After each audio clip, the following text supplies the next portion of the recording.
Olá, queridos irmãos. É um prazer estar com todos vocês nesse momento de estudo e gostaria de agradecer o convite realizado pelo Ivaí, presidente aqui do Núcleo de Estudos Espíritas Chico Xavier. Hoje nós vamos realizar um estudo sobre o Evangelho segundo o Espiritismo e, para tanto, vamos fazer a leitura da nossa página, tirada aqui da Fonte Viva.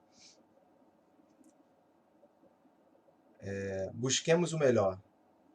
Por que reparas o argueiro no olho do teu irmão?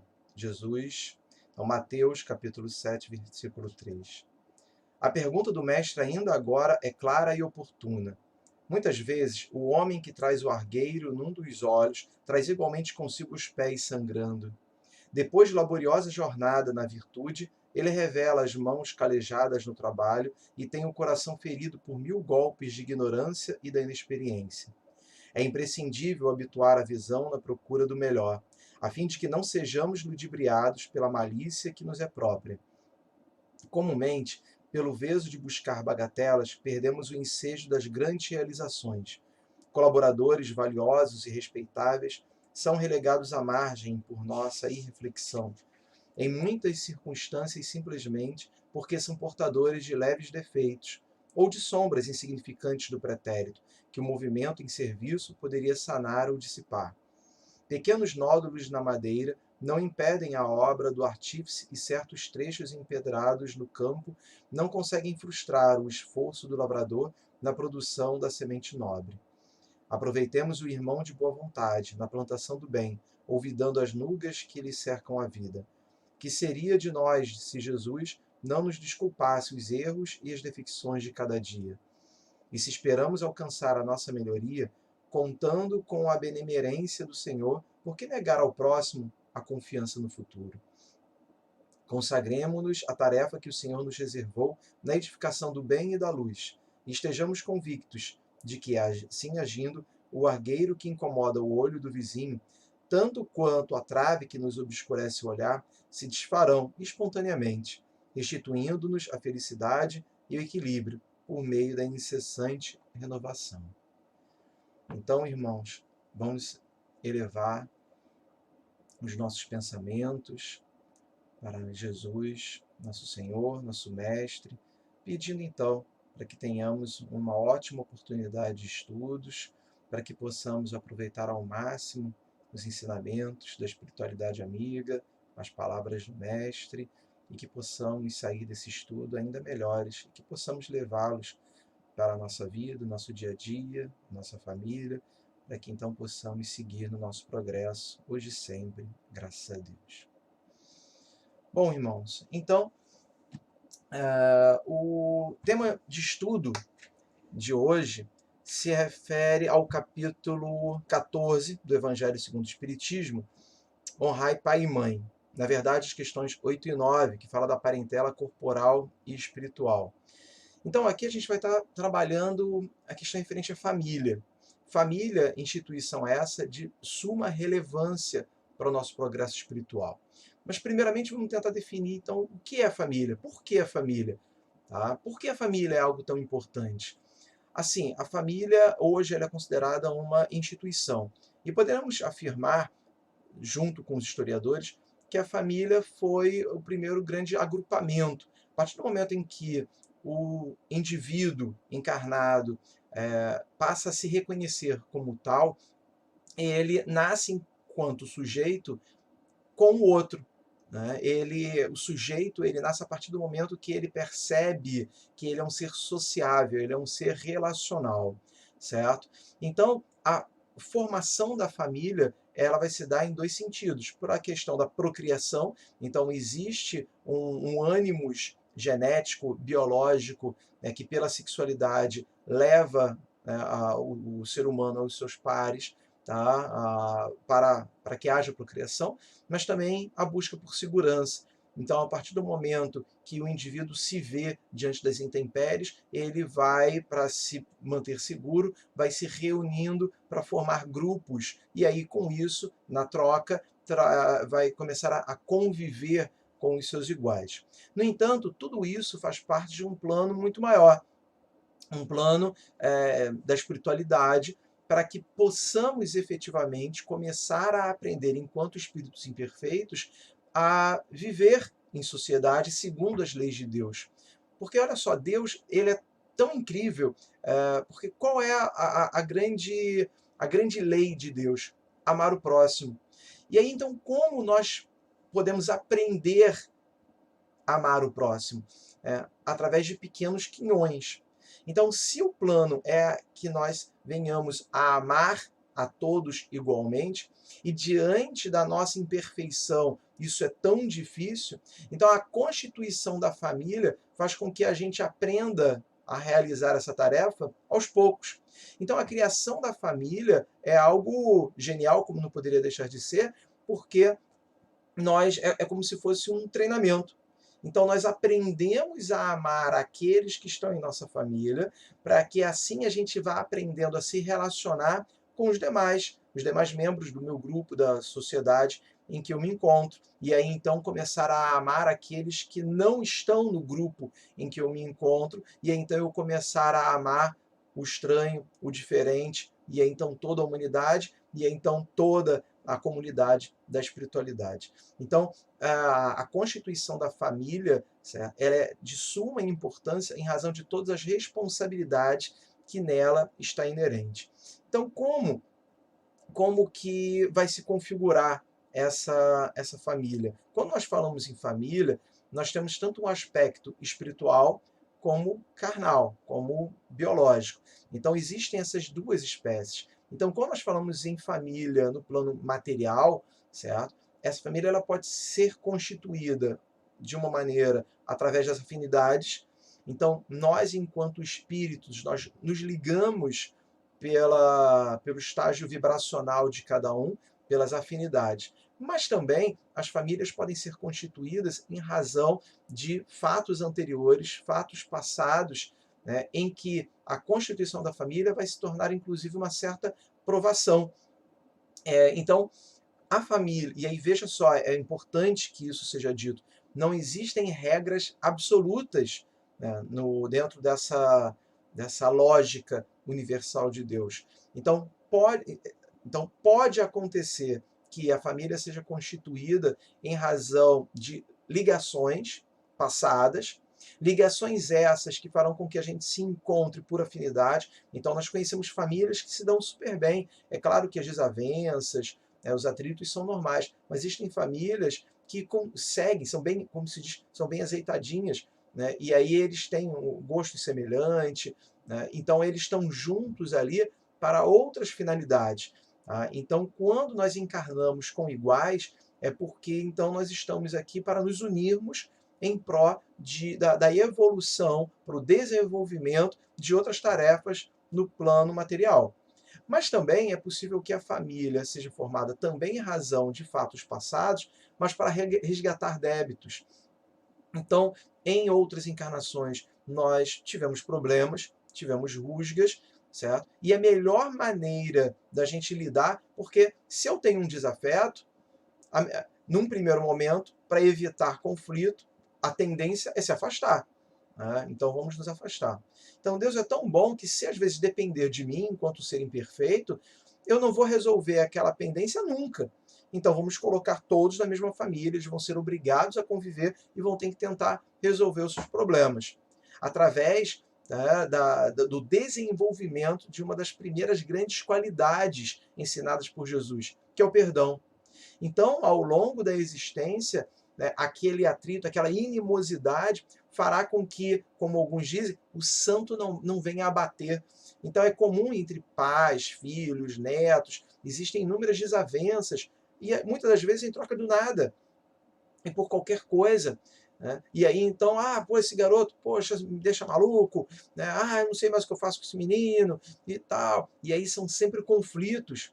E aí então é uma grande oportunidade conferida por Deus para que possamos ajustar essas desavenças anteriores, principalmente através do perdão, certo? Muito bem. Então, com isso, a gente percebe a complexidade, e é óbvio que também temos situações em que a família seja constituída por espíritos que não tiveram relações passadas. Então, pode ocorrer também, dependendo do estágio evolutivo daquela família, que venha a nascer um espírito talvez um pouco mais atrasado, e aí então que é colocado no seio da família para que ela possa então conviver com espíritos um pouco mais evoluídos que vão ajudar no seu progresso. Tá? Então eu não tenho uma fórmula absoluta. O que existe sim, eu tenho essa família material, mas eu também tenho a constituição de famílias espirituais. Isso é muito interessante. Tá? Então é a família. Então, quando há o desencarne, acabou, cada um vai para um lado, porque depois, quando encarna, pode vir com o outro, vem uma pessoa estranha. Sim. Porém, no plano espiritual, em que então não há mais, são totalmente soltos os laços materiais, o que fica são os laços de afeto. Então, nós vamos, no plano espiritual, nos ligar aí sim, efetivamente por afinidade. E temos vários exemplos, vários casos, tá, em que se visualiza, se vislumbra a existência dessas famílias espirituais, o que é muito bacana. Então, tem um livro muito legal que é o Mensageiros, Os Mensageiros do André Luiz, né, em que ele narra. Então, André Luiz, Os Mensageiros é o segundo livro depois do Nosso Lar, em que André Luiz, né, ele já mais tranquilo ali no Nosso Lar, ele começa então a ter um maior aprendizado e ir em algumas missões. E aí, numa dessas, ele vai passar num posto de saúde mais próximo da crosta terrestre e ele vai conhecer ali o Alfredo e Ismália, né, que trabalham ali no posto, e que são casados. Eles foram casados no plano terrestre, e é muito interessante, Alfredo conta a história de que ele era muito ciumento, e tinha um colega, um mau amigo, que fazia fofoca, que falava que a Ismália talvez estivesse traindo e tudo mais, e aquele ciúme foi correndo o seu coração, e ele começou a fazer acusações injustas contra Ismália, a qual ele amava e ela o amava também, mas ele então a expulsa de casa, ela vai para a fazenda de parente, e lá vem a contrair tuberculose e vem a morrer. E aí, anos depois que ele percebe a burrada que ele fez, então já é tarde demais e ele vem a desencarnar. No plano espiritual, eles continuam casados, porém verifica-se que Ismael é um espírito mais evoluído que ele e se encontra num plano superior. Mas ainda assim, tá?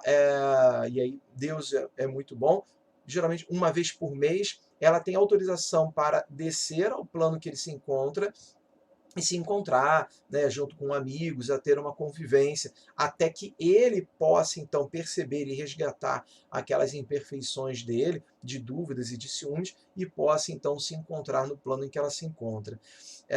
E, fora isso, né, nos mensageiros também, há oportunidades que a gente vê encontros fraternos com amigos, e chegam famílias, chegou um casal de amigos com as filhas, né, que também no plano espiritual, acabam se identificando com esse papel de filhas e acompanha o casal. No caso, foi até a Isaura e o Antônio. Né? Então, esses laços permanecem na espiritualidade. Né? Então, também, o André Luiz, em várias passagens, ele coloca, né, sobre a questão do matrimônio para toda a eternidade. Então, esse laço ele pode se manter eternamente. E eu imagino que alguns devem ter ficado preocupados com isso. Né? Meu Deus do céu, eu vou ter que aturar esse cara, não só até o fim da vida, mas por todo sempre. Mas veja, como eu falei, esses laços no plano da espiritualidade se dá por afinidade. Ninguém é obrigado a nada.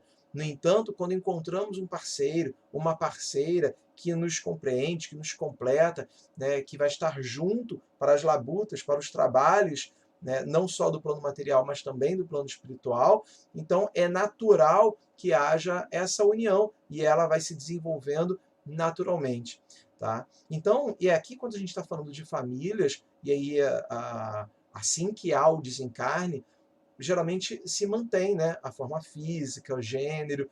No entanto, não há o sexo como conhecemos aqui na Terra no plano espiritual.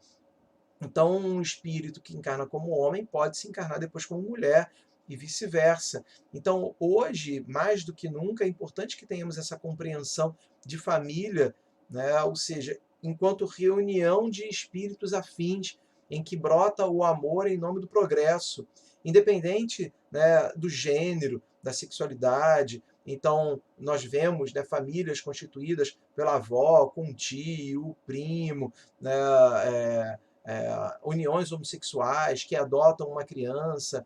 Então, o que importa para o Espiritismo é que haja essa união em nome do progresso, certo? E aí, isso aí estamos falando aqui, então, peraí, então a família ela é constituída para que haja esse progresso. Então, no primeiro momento, quando a gente fala no casamento, significa então que eu já estava predestinado a casar com aquela pessoa? Bom, sabemos, né, que uma das leis universais é o livre-arbítrio, correto? Então, como o livre-arbítrio faz parte dessa lei universal, eu vou me casar com aquela pessoa se eu quiser. No entanto, é lógico que, mesmo que no plano material, nós somos ligados por afinidade, certo? E, claro, muita coisa está dentro, dependendo da situação, de um programa realizado antes da encarnação. Então, dependendo da situação, né, nós vamos ter amigos espirituais que ajudam, dão uma forcinha para que haja ali, né, o, a fixação ali, o enlace daqueles dois espíritos. Então, para eu e minha esposa, a gente se conheceu há muitos anos atrás, né, numa situação que parece um acaso, né, que é muito curioso, porque nós fomos nos conhecer num curso e eu nunca ia fazer aquele curso, só fiz o curso porque, por acaso, meu pai ele tinha uma casa num determinado lugar em que se mudou como vizinho um sujeito que era dono de um curso e aí então me deu uma bolsa e aí então eu fui estudar naquele curso só porque eu tinha conseguido aquela bolsa, conheci então a minha esposa, a gente começou a namorar e foi. Então, aí você começa a pirar. Peraí, se esse sujeito não tivesse ido morar lá, nunca teria conhecido meu pai, e eu não teria conseguido aquela bolsa e não teria estudado lá. Né? Então, existem situações que estão muito além da nossa compreensão, certo?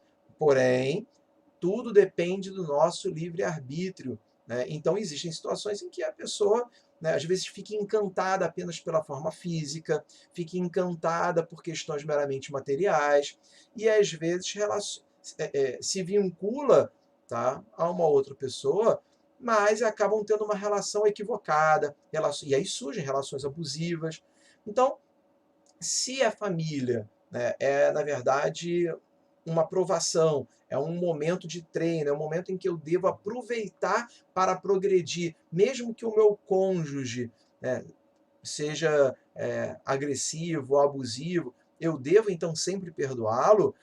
É como eu falei, nós não temos uma regra absoluta. É claro que Deus não iria exigir de nós que nos mantenhamos numa relação abusiva, certo? Porque às vezes o nosso irmão ali ele vai precisar de um tempo. Então, não sou eu que tenho que me expor, inclusive, à segurança do meu corpo físico, certo? Apenas em nome do outro. Às vezes, esse irmão ele precisa de um tempo para ver o que ele perdeu, ele precisa compreender, né, as suas atitudes. Então, eu não posso tratar tudo de forma absoluta. Temos, inclusive, no Livro dos Espíritos, olha que curioso. No Livro dos Espíritos, na questão 697, tem a questão assim: está na lei da natureza ou somente na lei humana a indissolubilidade absoluta do casamento? Veja, o Livro dos Espíritos foi escrito no século XIX. Naquela época, então, na França, não havia possibilidade de divórcio. Houve o casamento, até a morte. E aí vem os Espíritos e falam, pô, então olha só, essa lei que proíbe a separação, ela é uma lei de Deus? Olha a resposta dos Espíritos. É uma lei humana, muito contrária à da natureza. Mas os homens podem modificar suas leis. Só as da natureza são imutáveis. Veja, já nessa época ele falando, olha, cabe aos homens mudar essa lei que proíbe a separação, que proíbe o divórcio. Porque nós não podemos condenar um espírito encarnado, tá, a ter uma vida, né, numa relação abusiva até o fim da sua encarnação. Nós somos dotados de livre-arbítrio. Então, a partir do momento que aquela relação não está sendo boa para nenhuma das partes, então cabe a pessoa se separar. E aí, então quantas histórias já ouvimos, né, em que um sujeito ele teve uma relação, se separou, e só na segunda, às vezes na terceira, é que encontrou uma pessoa que realmente né, venha a completá-lo. Então, isso pode acontecer. Então, não há que se fazer juízos negativos, né, julgar aquele, olha, separou, se divorciou e tal, não sei o quê. Né? Não, isso pode acontecer. Porém, a questão é o porquê da separação. Então, também temos que avaliar o nosso relacionamento, como é a minha postura no trato com o outro. Né? Então, na verdade, nós estamos nos separando porque eu estou numa relação abusiva ou porque eu não tenho condições de lidar com as diferenças do outro. Porque o casamento é um grande exercício, é um grande exercício, né? Em que eu vou estar ali aprendendo com o outro, aprendendo a abrir mão de coisas que eu gosto, certo? É questão de definir prioridades, é saber também agradar o outro, a se colocar no lugar do outro. Então é por isso que eu falei no início que a família é um grande, é um pequeno, quer dizer, é um pequeno campo para um grande treino para a vida em sociedade. Né? Então, se eu não sei amar o meu próximo, o meu cônjuge, não sei perdoar, não sei abrir mão das minhas coisas para poder também ajudar, né? Não criar ali uma grande parceria, como é que vai ser a minha vida fora dali, a minha vida em sociedade, certo? E é claro também que é o seguinte, né? As coisas, exatamente, às vezes acontece o contrário, né? No sentido de que, às vezes o sujeito, ele não sabe lidar, não sabe realizar uma boa troca no casamento, então ele vai ser uma pessoa mesquinha fora. Às vezes não, porque como vocês sabem, né, a intimidade é um problema. Então, ali na intimidade do lar, o sujeito se torna um tirano, porque ele se aproveita daquela rotina, daquele cotidiano, daquele dia a dia, para se tornar uma pessoa, né, de péssimo trato, uma pessoa que maltrata a sua esposa, aqueles que moram com ele, os seus filhos, né, uma pessoa mesquinha, que menospreza, que humilha. Porém, na rua, é uma ótima pessoa, né? É uma pessoa benquista, né? Uma pessoa agradável, que sorri para todo mundo, mas dentro de casa ele se torna um tirano. E aí isso é um sintoma de um espírito extremamente imperfeito, porque ele tem um problema de ego, de autoestima. Ele acredita que vai se sentir com a autoestima melhor se ele diminuir, menosprezar os outros. Equívoco terrível, né? E aí cabe a ele aprender, evoluir no que se refere a esse grande erro, esse grande defeito, certo? E a família existe para isso, né? Mas se esses defeitos chegam ao ponto, né, um ponto abusivo que gera risco a todos, é claro que cabe aos envolvidos ter a sensibilidade de perceber o que é mais seguro para elas e verificar que, infelizmente, ainda não é o momento ali do irmão evoluir, ele vai precisar de um tempo, tá certo? Muito bem. Com isso, então, chegamos a um ponto importante referente à relação da família com os filhos, certo? Então, é importante que tenhamos a compreensão da responsabilidade. Claro, como eu falei, temos famílias, né, de toda ordem hoje, né, mas uma das grandes responsabilidades é a relação dos pais com os filhos, certo? Então, é uma responsabilidade enorme, é a primeira grande responsabilidade, né, dos pais, né, e ao receber os filhos, receber ali um espírito encarnado em que ele tem a responsabilidade de cuidar, amparar, não apenas materialmente, porém moralmente. Ele é responsável pelo aperfeiçoamento intelectual e moral daquela criança, daquele espírito eterno. Então, veja só, isso é muito, muito interessante. E essa compreensão de que aquela criança, ela não é meu filho, ela é um irmão. É um irmão que eu vou ter a responsabilidade de cuidar, uma grande responsabilidade. Então, assim, Jesus, é uma passagem de Jesus com Marcos, capítulo 3, em que Jesus estava pregando, né, numa casa, tinham seus discípulos, apóstolos e várias pessoas. Estava muito cheio, muito cheio. Até que em determinado momento, um apóstolo chega para ele: "Ó, Jesus, sua mãe e seus irmãos chegaram aí. Para arrumar um jeito de botar eles aqui para dentro e tal." Jesus vira e fala assim: "Não, pode deixar eles lá. porque minha mãe e meus irmãos estão aqui. São aqueles que seguem a palavra do Senhor. E aí, pessoal, caraca, rapaz, ficou um mal-estar ali, né? Ficou um climão, né? E o que Jesus quis dizer com isso? Jesus, então, estava sendo ali um mau filho, né? Então, quando fala, inclusive, o capítulo, honrar pai e mãe, né? Jesus estava desonrando a sua mãe? Claro que não, lógico que não. Então, assim, em algumas passagens bíblicas, a gente percebe que Jesus não tinha uma relação muito próxima com os irmãos, né, encarnados. Os irmãos tinham certas dúvidas e tal, blá, blá, blá. Mas Maria não era bem uma apóstola, não seguia, a gente não vê ela tanto, né, ali junto com os outros apóstolos, mas Maria, a gente percebe a relação de afeto que existe ali entre eles. Mas a grande questão não era nem essa. Tá? A primeira, que é interessante, talvez seja um dos primeiros casos, né, contrários ao nepotismo, né? Ou seja, somos todos irmãos. Se na minha encarnação a minha mãe e meu irmão chegou depois, eles vão ficar onde eles estão. Eu não posso colocar eles na frente de outros. Então temos que ser justos, né? Porém, mais importante, quando ele fala, ó, meus irmãos são aqueles que seguem aqui a palavra do Senhor. Então, eu não posso dar primazia. Então, não só aqueles meus irmãos materiais de sangue, que são. Todos nós aqui somos irmãos diante do Pai, diante de Deus, não é verdade? Então, com essa compreensão é que nós precisamos iniciar a nossa relação parental, a nossa relação com os nossos filhos, tá? Não no sentido, é mais um.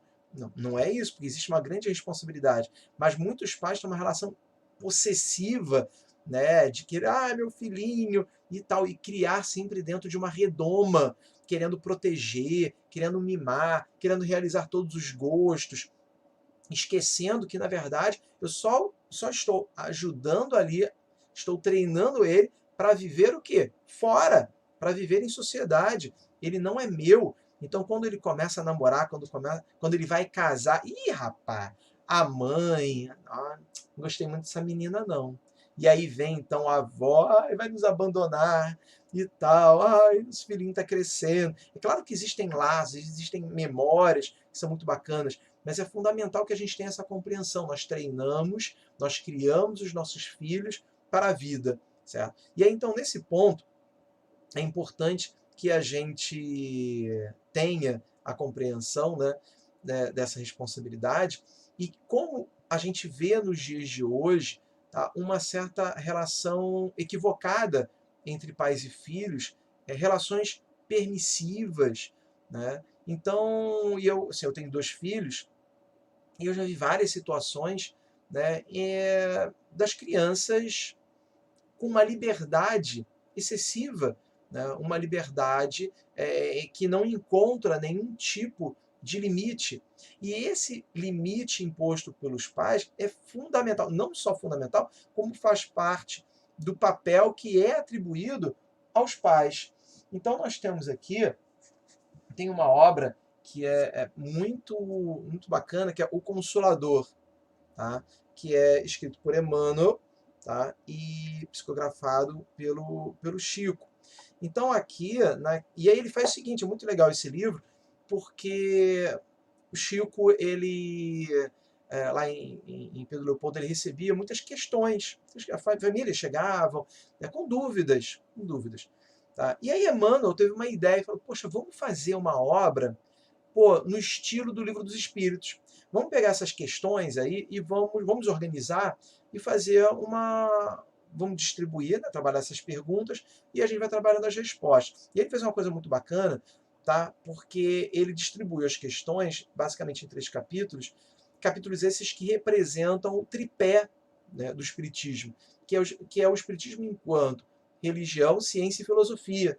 Então ele vai trabalhar concepções científicas, concepções ali religiosas e concepções morais, filosóficas. Muito bacana. E aí, exatamente na questão... Cadê?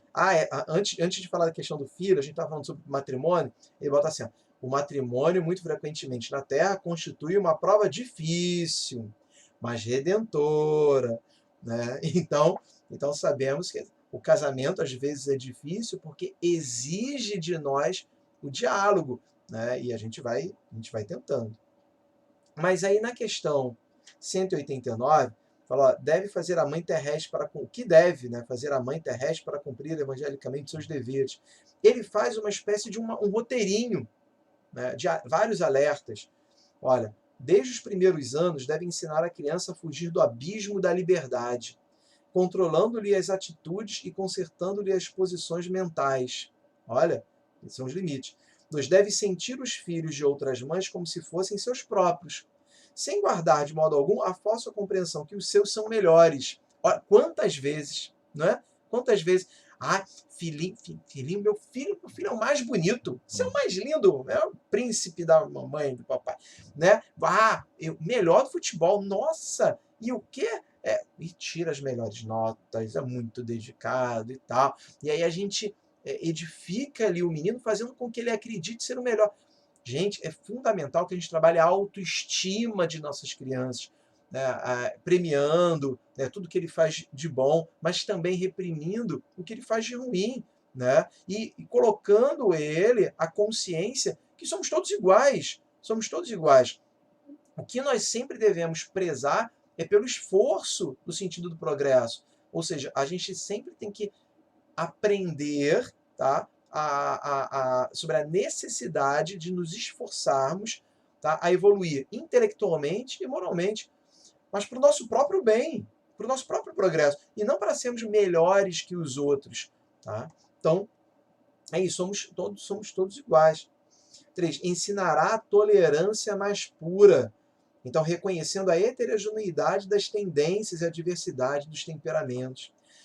Olha que interessante, somos todos iguais, mas também somos diferentes. E temos que respeitar as diferenças, respeitar, tá, o tempo de cada um. Então, em que sentido somos iguais? Porque todos nós temos Deus dentro de nós e todos nós temos a mesma potencialidade de progresso, somos todos irmãos. E é nesse sentido que devemos respeitar o estágio de cada um, as preferências de cada um, as tendências de cada um, certo? Então temos, eu gosto de futebol e ele não gosta, né? Eu gosto de sorvete de chocolate, ele gosta de banana. Eu sou branco e ele é negro, né? Então, ele adora ficar com bichinho, eu acho bicho um saco. Temos que respeitar as diferenças. Então, as pessoas são diferentes. Então, nós somos todos irmãos e temos, né, e aí eu acho que hoje, mais do que nunca, eu acho que a palavra da vez é tolerância, né? Temos que aprender a respeitar as diferenças. Olha isso. Sacrificar-se-á de todos os modos ao seu alcance, sem quebrar o padrão de grandeza espiritual, né? Pela parte, ensinando-lhes que toda a dor é respeitável, todo trabalho é edificante e é divino, e que todo desperdício é falta grave. Olha, eu vou ler de novo. Olha só isso. Devemos ensinar os nossos filhos que toda a dor é respeitável. Olha só. Então, todo sacrifício, todo sofrimento tem uma razão de ser. Passamos por dificuldades, perdemos o emprego, infelizmente, poxa, aquela viagem que a gente queria fazer não vai fazer. Moramos numa comunidade que não temos recursos necessários. Quantos que às vezes também passam fome. Então é óbvio que tudo isso são provações e que estão presentes para que possamos crescer. Então toda a dor é louvável. Então será exatamente dos pobres, dos sofredores, dos portões do céu, no sentido de que aquele que consegue passar com honra, né, consegue passar com dignidade essas dificuldades, né, terá galgado mais degraus na evolução necessária. E é claro que aquele que tudo tem, ele também vai ter que exercer, né, um exercício de humildade. Então são situações diferentes. Podemos ter famílias que se encontram numa situação de maior pobreza e miserabilidade e que vai ter que exercer esse primeiro ensinamento. Então toda dor, todo sofrimento é respeitável. Então aqueles que têm muito precisam respeitar aqueles que têm pouco, para que possam então exercer, inclusive, né, a caridade. Caridade é essa que é uma das necessárias ferramentas para o nosso progresso. E todo trabalho edificante é divino. Então, todo esforço, todo labor, todo trabalho, né, ele é divino, ele tem o seu valor. E todo desperdício é falta grave. E quanto desperdício que a gente vê hoje. Então, tanto aquele que está em situações mais humildes no mundo material, né, precisa exercitar ali a sua resignação, mas também aqueles que se encontram em situações de maior privilégio precisam exercitar a sua humildade, o seu respeito, sua caridade e exercitar também, né, o valor dado a cada coisa e como a gente percebe. Então a gente percebe hoje o desrespeito, o menosprezo, as humilhações, e muito realizado por jovens que vê isso um exemplo dos seus pais. Vemos isso nas redes sociais, vemos isso no bairro em que a gente mora, né? Então, pessoas que não dão valor. Então, saiu um celular novo, vou comprar um celular novo, vou comprar um laptop, roupas de marca. E não que a gente não vai dar valor às coisas boas, se trabalhamos, temos condições de ter coisas boas, por que não? Se isso for usado para o bem. Mas se tudo isso que a gente conquista se torna fútil, né, e aí a gente apenas dá asa aos nossas mesquinharias materiais, porque a gente quer estar na moda, né? Nós realmente o que nós valorizamos é a aparência, queremos postar nas redes sociais o hotel de luxo que eu me encontro, o meu carro novo, né? E carro esse que eu também não valorizo, assim como também não valorizo efetivamente meus filhos, porque eu tiro selfies e fotos e tiro fotos com eles, mas eu também não sento do lado deles para estudar, para conversar, para brincar. Então nós começamos a viver relações distantes, indo de encontro àquilo que realmente é o cerne da família, certo? Enfim, aí tem vários outros ensinamentos, né? Ensinar-lhe o respeito pelo infortúnio alheio, essa questão do respeito ao próximo, e por aí vai. O Consolador, muito bom. Ok, meus amigos? Então, o que nós estamos aqui tratando é que Deus não nos concede tarefas, responsabilidades superiores à nossa capacidade. Então, a vida em família é uma das várias tarefas que nos incumbe e às vezes achamos que é difícil. Aquela criança é muito difícil. Meu Deus do céu, como ela apronta. Ela não ouve o que eu falo. Não quer estudar. É um martírio botar essa criança para estudar. Tu viu lá que quebrou, agora não tem cuidado com nada. Meu Deus do céu. E aí devemos questionar: o que eu estou fazendo para ajudar essa criança? Será que eu simplesmente brigo, mas também não dou o exemplo? Ou será que eu tenho a paciência para conversar? Ou será que tudo que ela está fazendo é um reflexo de mim? Ou tão somente como no início ali, né? E aí é tão sábio, nós encarnamos como criança e esquecemos das dívidas e dos nossos vícios passados, exatamente porque é um momento em que estamos mais abertos ao aprendizado e é um momento em que nós podemos tentar ajudar aquele espírito, aquele irmão que se encontra conosco, fazendo então com que ele se esclareça e comece então a desenvolver hábitos salutares, tanto de higiene, hábitos morais, não vai escrever na parede, respeitar o coleguinha. Isso são através de migalhas. Se eu simplesmente abandoná-lo, ele vai manter os vícios e a personalidade que ele tinha antes e nada vai mudar e a minha missão vai ter falhado. Então eu me lembro que minha filha, quando era pequena, era mais arretada. E aí, então, ela me lembro, ela muito pequenininha, com um aninho, com a boneca, e largou no chão, né, da cozinha e saiu, né? Aí eu disse, cuidado, a boneca, você não vai pegar? É, não, Isadora, você vai ter que pegar a boneca, eu não vou pegar a boneca. Aí eu não, peguei ela, sentei do lado da boneca e eu sentei. Nós não vamos sair daqui enquanto você não der a boneca na minha mão ou levá-la para onde tem que ser. E rapaz, e que queria levantar, eu botava ela lá, e que chorava, e não sei o que, bababá. Olha, até uma hora que ela parou, pegou a boneca, me deu. Aí, muito bem, parabéns e tal. E aí, já numa segunda vez, em que ela largou a boneca também no chão, largou em algum lugar. Eu, Isadora, tá esquecendo nada não? Ela foi reclamando, mas pegou a boneca. E aí, nunca mais largou. Então, educar, meus amigos, dá trabalho. Dá trabalho. E a gente percebe que na vida de hoje, com tanto corre-corre, com tanta informação, a maioria das pessoas não querem ter esse trabalho.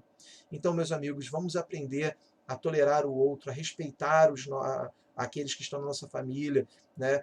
Evitar o disse-me-disse, evitar as fofoquinhas e vamos realmente nos debruçar sobre aquilo que é importante com relação aos nossos filhos, ensinar. Quantas vezes eu já vi, né, pais falando, menino vai, criança pequena, só quer dormir agora 3 horas da madrugada, fica lá com joguinho, com celular e tal. Meu, não tem quem segura esse menino. Menino de 7 anos de idade, como não? Como não? Então, muitas famílias hoje já têm pequenos ditadorzinhos dentro de casa. E esse ditadorzinho vai se tornar um adulto e ele é um espírito imortal que vai demorar ainda mais para evoluir. Por falha nossa, porque não estamos impondo limites. Um outro problema também é a questão da família, né? Vamos evitar, né? Vamos procurar o bom trato. Então, quantas vezes, né, criamos rusgas, criamos conflito, criamos atrito por tão pouco? Essa é a nossa área de teste. Se eu não consigo respeitar, perdoar, relevar, compreender o próximo, que ali é meu irmão, é um cunhado, né? Então, às vezes perguntando, pô, a família que está aqui, ela continua na espiritualidade, rapaz? Então, muitas das vezes sim, se há afinidade. Mas se nós tivermos problemas aqui e a gente não resolver, é possível que numa próxima encarnação a gente continue. Então, evitar mimimi, briga. Eu não esqueço, não. Pegou minha Tupperware, nunca mais devolveu. Viu? Essa pessoa egoísta, não empresta mais. E fulano, fala que não tem dinheiro. Aí, ó, na hora do ratatá aqui do churrasco, não quis ajudar, não. Mas, ó, viu? Semana que vem, tá indo para Paris. Depois fala que não tem dinheiro, ficar chorando miséria. Essa mesquinharia, esse julgamento, né, essas rusgas, só vai atrasar o progresso de cada um de nós. Então, meus amigos, vamos tentar, né, junto com o Senhor, junto com os ensinamentos de Jesus, a tolerar, a respeitar, a aprender não só com o que o outro tem a dizer, mas a desenvolver as nossas virtudes. Então, o que acontece? Famílias são formadas também no plano espiritual, né? E aí então elas veem afinidade, mas na maioria das vezes, em meio a essa família, nós vamos ter também, né, aqueles espíritos que estão ali para ajudar no nosso progresso. Muitas das vezes a gente ora e a prece é um excelente e necessário instrumento para nos ajudar, certo? Então, rezar e vigiar. Mas a prece é fundamental. Mas a gente também tem que aprender a fazer a prece. Muitas vezes a gente reza e fala, ai, Senhor, por favor, faça com que eu tenha mais paciência. Faça com que o meu cunhado seja melhor. Faça com que eu tenha mais paciência. Deus não vai me dar paciência. A paciência é algo que eu devo exercitar, é algo que eu devo desenvolver dentro de mim. Toda vez que eu peço mais paciência, Deus vai colocar mais problema na tua frente para você exercitar, né? Então aí é que você vai ter mais situações em que eu vou ter que aprender a conviver com o meu semelhante, com os problemas do meu semelhante, com tudo aquilo que ele é diferente de mim, e eu tenho que aprender a conviver com essas diferenças. Isso daí, tudo isso são oportunidades de ganho, de evolução fundamentais e que devemos agradecer diariamente a Deus por conceder essas oportunidades, tá certo? Então, meus amigos, bom, deixa eu. Bom, meus amigos, para concluir, então, deixo com vocês exatamente uma passagem aqui, uma conclusão de Santo Agostinho, comentando o capítulo aqui do Evangelho, que diz assim: formam famílias os espíritos que a analogia dos gostos, a identidade do progresso moral e a afeição induzem a reunir-se. Mas, como não lhes cumpre trabalhar apenas para si, permite Deus que espíritos menos adiantados encarnem entre eles, a fim de receberem conselhos e bons exemplos, a bem de seu progresso. Esses espíritos se tornam, por vezes, causa de perturbação no meio daqueles outros, o que constitui para estes a prova e a tarefa a desempenhar. Acolhei-os, portanto, como irmãos. Auxiliai-os, e depois, no mundo dos espíritos, a família se felicitará por haver salvo alguns náufragos, que, a seu turno, poderão salvar outros.